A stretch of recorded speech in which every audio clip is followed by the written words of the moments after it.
Does the Dakota incident from DC's New History show the limitations of the superhero publication model? Hi, I'm Jordan the Nerd of Gold, and one of the fascinating and frustrating parts about DC Comics and Marvel Comics, since they have a similar publication model, is that superheroes are constantly in publication. They have been for decades, and then that the world is constantly kind of a reflection of the world outside our window, which means that the world of DC Comics cannot change too much because it has to actively reflect our world. And now this makes sense because, as most readers understand, they are metaphors for our world, not a completely different history that we're just watching in on. But with decades and decades of continuity and trying to maintain this continuity, it does feel like there's enough internal real world history that this publication model gets in the way of this narrative history making sense, because you'd think that what happened in Dakota wouldn't have stopped just right there, just at the sighting of this thing. You'd think Superman and Icon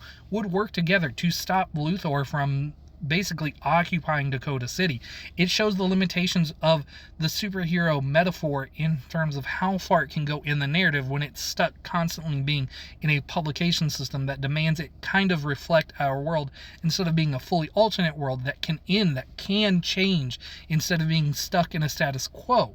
So I don't know. Let me know what you think on this front. Is this a point of frustration for you, in which case this should have been the inciting incident to a superhero revolution led by Icon and supported by the Justice League?